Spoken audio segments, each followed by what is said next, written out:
Hey, what's up, everybody? Welcome to the Sunday Morning Quarterback. Today, we are four pastors who love ministry, leadership, and sports. Adam has started a new diet, the Mediterranean diet, even though he's already Nice. Adam, how you feeling on your new diet? I feel great.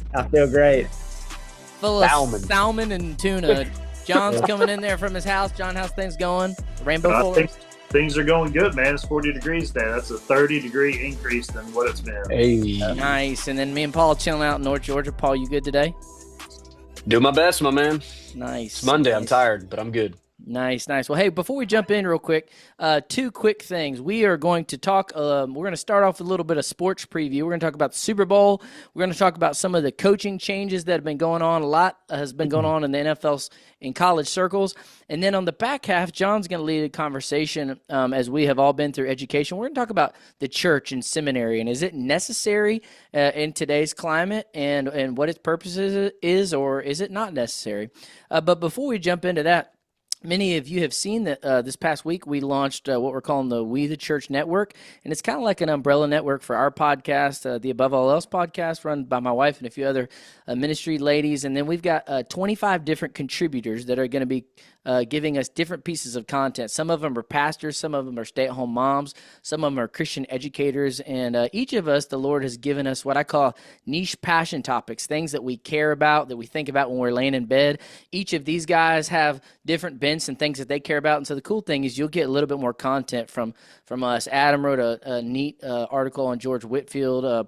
Paul's got a few up there. John's got a few up there, and so it just gives us a little bit different way to connect with you guys. And so our podcast will be under that kind of umbrella, and you'll be hearing more about that. And so excited for that opportunity. But let's jump in. John, why don't you start us off, and then Adam and Paul let's talk Chiefs first. Chiefs make it to the Super Bowl. We're getting a second rematch of Eagles and Chiefs. Any thoughts, any takeaways? I know the Bills, that whole deal. Jaden, just take us through your thoughts.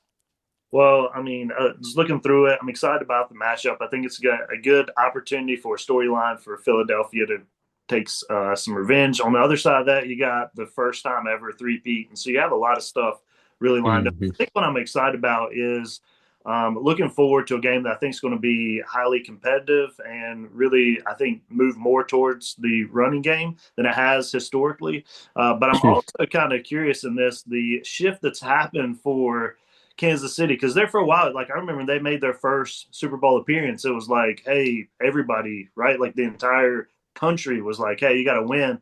And now it seems like they've become the Patriots in some way, shape, or form, and everybody seems to hate them. And it opens up the idea is, do we dislike excellence and dominance? Do we like to see those, but do we like to hate on those organizations that seem to achieve that? And it seems to be the case that there's maybe a subculture of desiring failure for great teams, but don't count me in for that. Although I got a pastor on staff, Philadelphia fan from Philadelphia, who will probably give me grief for hearing this later. I am cheering for the Chiefs for sure. Interesting takes. Adam, where's it land with you? Yeah, I think John is right, but for my sake, like I think I'm like most people. I like parity in sports, and I don't dislike Mahomes or the Kelsey Taylor Swift thing. It doesn't keep me up at night like it does some people. And I like to see the greatness of Patrick Mahomes. I like to see that he's, ascended to probably considered the second best of all time, almost by everyone who talks and knows football. I like, though, that there's other greatness there, and that difference between these games is an inch or a catch. I would love to see Josh Allen win a Super Bowl and the Bills fans have a reason to celebrate. I'd love to see Lamar Jackson do that too. So I'm cheering for Philadelphia, and I think it's going to be a star-studded game, obviously. The stars are out. But what they did this last week, just like what we saw in college when Ohio State got hot, Philly's hot, they ramrolled the Commanders, 50 points all on the ground. And so they're confident. And here's another thing, as great as Kansas City is, they have narrowly escaped so many games this year. It's been well talked about. And so it's going to be a great game, but I think Philly's going to do it. And they're going to have reason to celebrate there. Paul, I'll come to you in a second. You can give us your Super Bowl pick, and we'll just kind of go around the horn because I think the Oh, next okay. time we record will be at the day after the Super Bowl. But I want to give a little of my psychoanalyst analysis. I think we all appreciate the sustained leadership that you see from Andy Reid and Patrick Mahomes. I think the thing that impresses me most is that they just know how to win. Like if you look at their one-score games, they're like 17 in a row, like something crazy like that. And so the thing that they have figured out is they just know how to win when it gets close, even if they have to junk it up or Pat doesn't have his best game, of the season. But here was something that really got me thinking. So everybody's like, okay, if he completes a three-peat, like great, he'll have won 4, but he'll still be 3 behind the GOAT Tom Brady. But if they win 3, which they're only 1 game away from, then now none of us could ever imagine this, but can you imagine if he were to win 4 in a row? The question was, would that leapfrog him over Tom Brady? Because that's just uncharted waters now, like in sports, period. Like Warriors didn't do that in basketball. You're getting in that MJ category now. And MJ did it 2 separate times. And so as crazy as that sounds, we are not far away from that being a reality of discussion. And that would be the topic all year next year. So that's one of my thoughts. I'm here for the Chiefs. I don't have Chief fatigue yet at all. Secondly, Josh Allen. I've been asking myself, and we as ministry leaders do this, like, hey, do we have to readjust? Is this something that we don't have the right people in the right seats on the bus? Are we going to keep getting the same outcome? And I think the Bills are having to do that. They moved on from Stephon Diggs. They tried to go more to a run game, which I think was great. I think that featured Josh Allen the best. You're hearing a lot of talk about McDermott. Is he the guy? Can you get over the hump? You're seeing His a lot of. seat is hot today. His seat is Oh, hot. it's hot.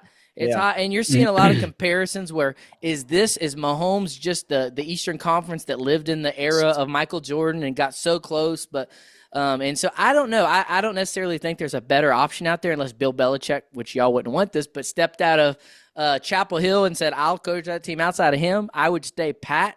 But at the end of the day, Josh said it, to be the man, you got to beat the man. And until somebody goes in there and just takes him by the throat and just beats them handlingly in those close, they had their chances.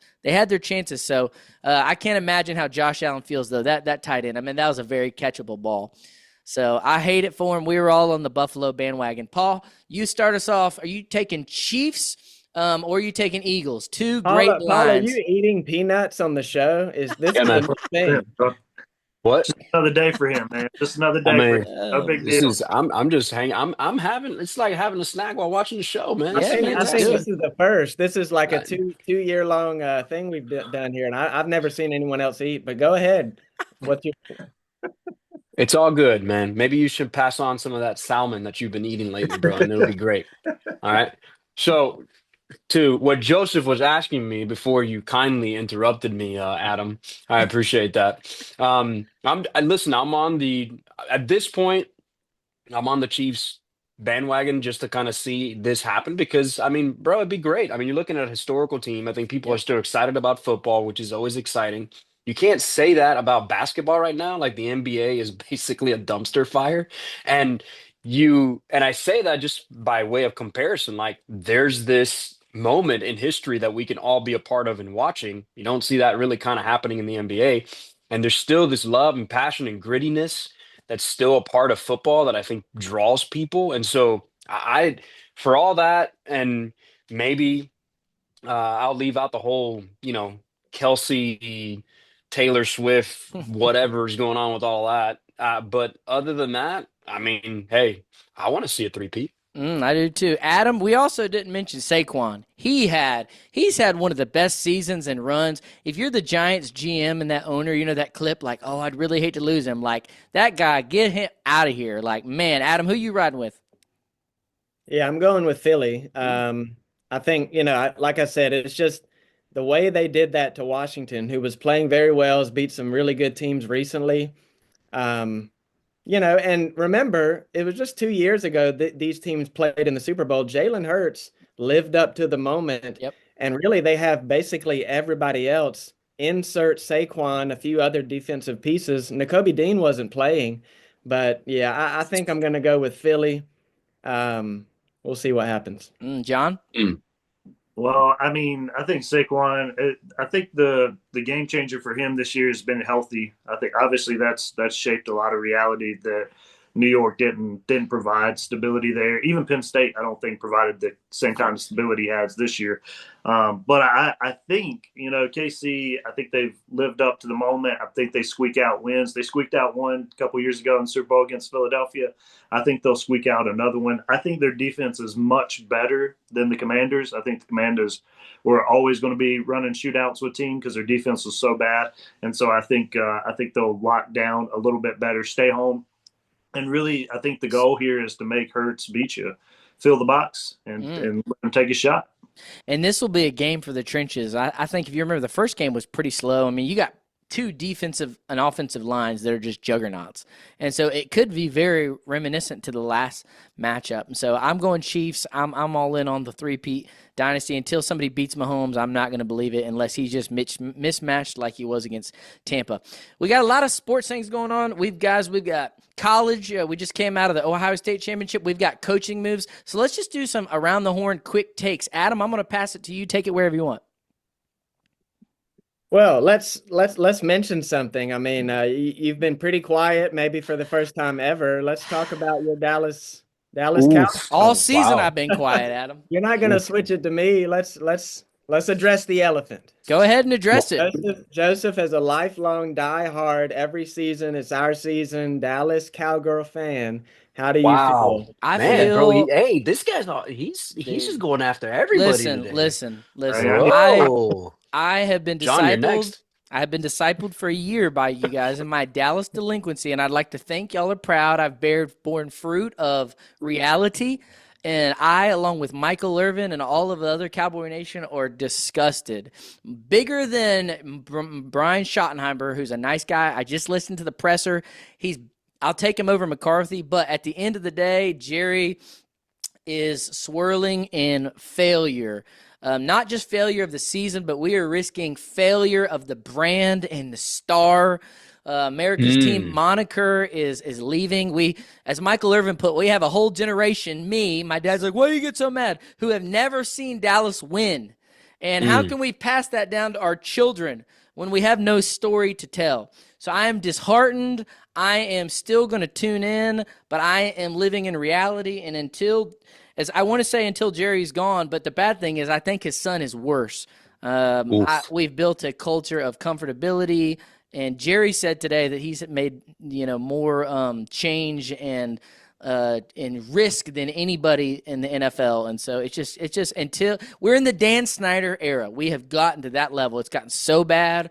I'm not here for it. I'm not going to abandon the team. I'm not doing that, but I am living in reality, and I hope you are proud of my progress. Well, I am. I just wanted to get that on record, just so we can refer back to this moment in time. Now, my father, he's still he can't get negative. I'm just gonna believe the best, and I'm gonna enjoy it. Like heck with that. No, I ain't doing that. So he's another story. I say that as someone who I think week 2 had a brown bag on my head, and actually today at the gym I had my Panthers beanie on, and so things can change very quick. So there's always a little hope. Yeah. Well, Adam, where else is your? Wait a second. A very little amount of hope, right? Very we're little. not going to etch out. I think just kind of watching that. I grew up a Redskins fan, and then Snyder came in right when I was in high school. Worst time ever.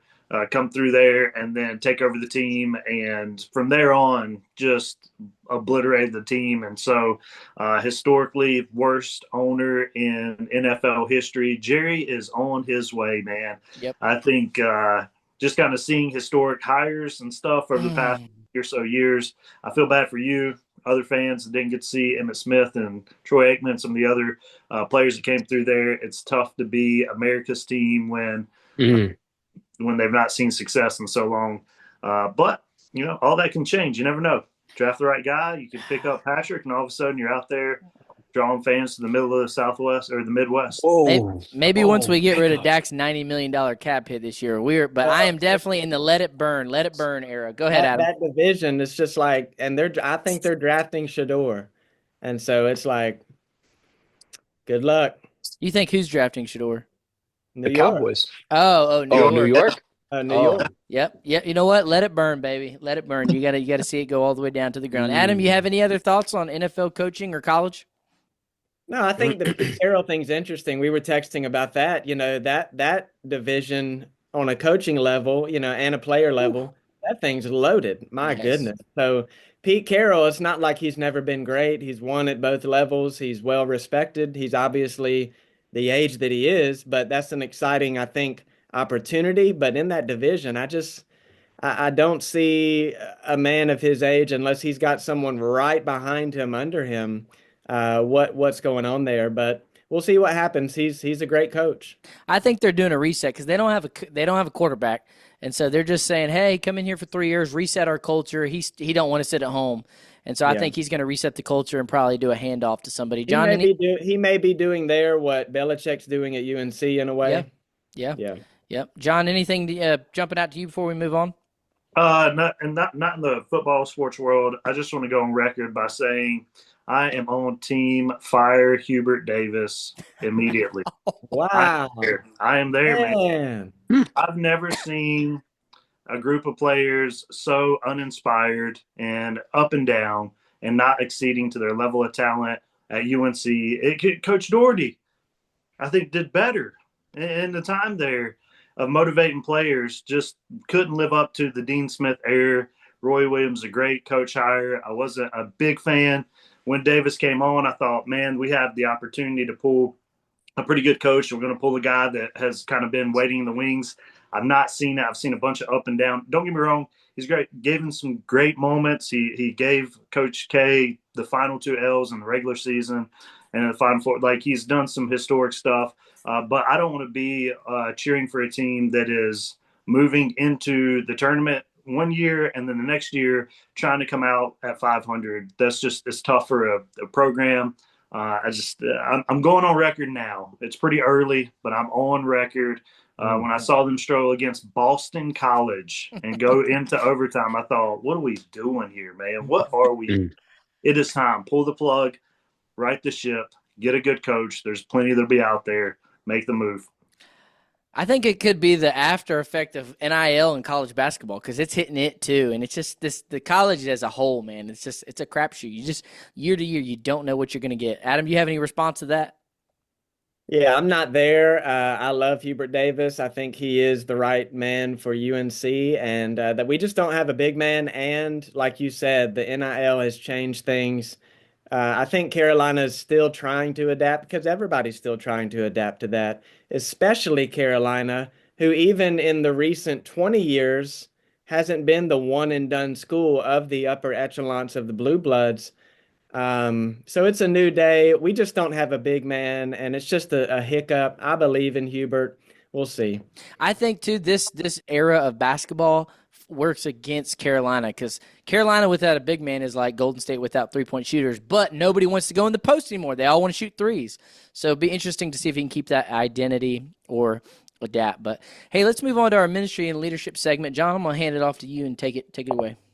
Sure. Yeah. I speak from somebody who's gone to seminary to a bunch of guys who have gone to seminary. So I'm not framing the question if we believe it's important to educate pastors and equip them for ministry, even in an academic setting. I think we would all affirm that. But my question is this. In the way that the church and landscape's changing and seminary enrollment, both online or hybrid or in classroom, I just want to, I guess for me, I want to know, what is the perfect solution that you believe for an ideal young guy that's coming through your church? What would you encourage him to do to gain equipping both through the church and the seminary in such a way that you believe he would become a better pastor in the future? Which kind of give you some landscape to at least kind of get the idea going. And I guess, Joseph, you never get to go first. Let's hear from Joseph, who's Dr. Frajowski as well. Well, I appreciate that. I will gladly defer to each of you. Y'all are a lot more better academias than I am, and a lot smarter than me, so I know my lane. I don't know, man. I have healthy respect for all of them. I think for me, I think every young minister, if we're talking about pastors, I think there's so much value of sitting in a room with a Dr. Kemp or a Woodruff, shout out TTU, where you're able to flesh out your theology and walk through that season of life. But for me, once I got that for about 2 years, of sitting with an Adam Denny, who I'm a freshman and he's a senior, and he's showing me, okay, this is what a theological framework looks like, or sitting in a Paul's Christian Life and Evangelism or John's office of like helping me build my framework. Once I got that, I think I was ready to start learning and get in the church. So I encourage people, like if they're coming to a ministry called later in life and they're done with their undergrad, I encourage them. I say, hey, go sit in a classroom for a year minimum, 2 years max, and go and sit and flesh out your theology. And then I would say come back and do the rest of it online. But I'll say this, man, I really enjoyed my D-Min program. Like, got to meet some awesome people. You know, you do seminars, so it's a little different, but you're connecting over Zoom and stuff. There's so much value as a minister of sitting in a room where you're not the smartest guy in the room, because you know, at churches a lot of times, or even in some classes, you're the smartest guy on the topic. And so it was very humbling, but also very shaping and molding. And so I think it depends on the person, and I think it depends on the church. If it's a church that has an infrastructure of an institute, and you got some people from academia that you can really learn and cut your teeth under, then I would say, okay, consider that. But I personally think there's value of sitting in the room at least a year and then jumping into a church so that you can learn on the real life part of church, but also learn mentally and theologically and say, okay, how does this align with real life, everyday pastoring? That's my take on it. I'm open to other thoughts. By anybody with a varying opinion, I guess, on that, what they would do with a young guy or older guy. Well, this is just kind of my experience with education in general. As I think back to what Joseph mentioned, like sitting in the classroom, those early years where maybe it's a guy who's a new believer, as I was. I really did need those formational theological years. I didn't know at Hmm. the time how much I needed it. And now I'm a guy who I enjoy reading systematic theologies. Why did that happen? And so I so appreciate that part of education. But I think in the digital age that we're in with online education, that's where I've done most of mine. I think all of us would say the same thing. It's writing that's most important.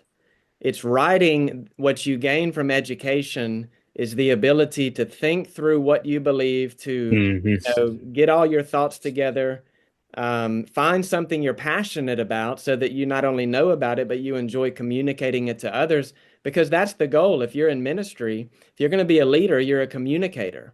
And the more that you can use the power of the word, I mean, it don't sound like a Pentecostal, but life and death is in the power of the tongue, right? Hmm. Jesus is the divine word, the logos, the word, the speech, the communication, the ability to organize thoughts and deliver it makes you a useful tool in the hand of God. So learning to write might mean I need to sign up for seminary because I enjoy reading, and you don't have to go to seminary just to read, but you have to be challenged to write to learn how to Hmm. communicate. So I would say whatever that looks like, depending on what stage of life someone's at, if they're married, it's going to differ. The Lord will always provide, but there is the financial component. But I Hmm. don't like that idea that I can just read and it's like I've gone to seminary or Bible training. That's not true. You need something there that's sharpening you, that's challenging you. And I think writing is most of that. But so is memorization. Back to Dr. Kemp, that is formational. And so being able to memorize, digest, and then regurgitate what you believe and what is true and what you're passionate about is why I would do that. Oh, Yeah, man, I think that is exactly what is the most beneficial thing going to seminary. Adam, I think you nailed that exactly as it needs to be stated, because there is a huge benefit of making sure that you can write yourself clear, know how to be able to articulate those things, and know scripture well enough to argue a case for something and not be, backpedaling when you're trying to figure out your convictions or trying to figure out your doctrinal stances, like especially the big ones, right? You can start going to secondary or tertiary issues, that's fine. But nonetheless, there are very essential things that everybody needs to have formed and shaped within their hearts as a pastor. I mean, that's a huge part of feeding the sheep and protecting the sheep. If not, then you're swimming upstream. But I think the as much of a benefit seminary is when it comes to shaping the mind and the heart, to do everything that Adam just said, right? I think there is a huge benefit to being around elders that have been there, have been around people, have shepherded people. And there's something unique about the place that you're at and the people that you are around that seminary just simply can't reproduce. I mean, you can hear stories, you can benefit from experiences of other great seminarians and professors that are there that can tell you those stories, and those things by and large are very helpful. But the day to day, the week to week, the gathering of the saints Sunday to Sunday, to know the names of the people, to know the heartaches of the people, to understand the processes that you do within church that matter and why you do them, to the places of knowing what it means to be able to walk slowly with people, with things, to know what it means to share an encouraging word with somebody, to understand what it means to go after the sheep when they've kind of gone astray, to hurt with them. I mean, you name it. Like, there are certain things that are indispensable in the life of the church that I think is part and parcel of why it's so important to have elders in the church, even if they are lay, they're not staff. I think rubbing shoulders with other pastors is huge. And you say, well, man, my church is way too small to have something like that. Surely you've built up some friends around the area with other pastors that you can take some of these guys, whether young or old, that benefit from each other. And I'll tell you, if even if older pastors somehow or another they find each other, I don't know if it's the same with y'all and on your churches, but somehow they gravitate. They either find you or they find each other, and they're somehow or another being of use, even if they're retired, right? Like, I've got one guy that's going to be at Next Steps, that's going to help counsel or help facilitate or help encourage, and I couldn't think of a better person who doesn't have to have all of the weight of a senior role or the day to day, but loves to still be with people. Give me a guy that loves people, has a shepherd's heart, was a former pastor, and boom, they can serve there. Even in that aspect there, like if it's a young person aspiring to be an elder, the conversations that he can overhear with that seasoned pastor, counseling or facilitating information with someone else is bar none. You can't find that in seminary. There's no way. So I mean, I think in a perfect world, that's a long way to answer your question, John. I think in the perfect solution, I think there ought to be a great balance of allowing somebody to go to the classes that we may not have the time to be able to do. And theological education has that, while also having a foot within church to get those practices that otherwise it just kind of it's foggy still in seminary. So like, even if you're not an academic, like Joseph might be saying, which I think he still is nonetheless, as a pastor, like, walk them through the elder and his work, right? Walk them through elders in the life of the church, right? Walk them through this book, walk them through congregational authority, walk them through understanding church leadership. Like, there are things that are absolutely essential that any pastor should be able to say, I learned from these guys. Let's sit down and walk this together so that you can learn the art of what it means to shepherd and shepherd well. And now all of a sudden, I think you can get a good marriage of, if you want to take Greek, bro, I love that, but I got Logos, and I ain't going back. I'm not doing that again. Oh, I want to read my Greek New Testament. I see some of these other pastors, and maybe they are posting with their Greek New Testament. Bro, you haven't picked that thing up in a hot minute. Maybe you have, but let's just be real. All right, you got Logos because I can see it on your screen as well, bro. That's hilarious. Yeah. Anyway, that's my 2 cents. If I want to, I don't have anything to add. I think you guys have summed up a lot of the expression of equipping, right? Essentially equipping them for the work of ministry.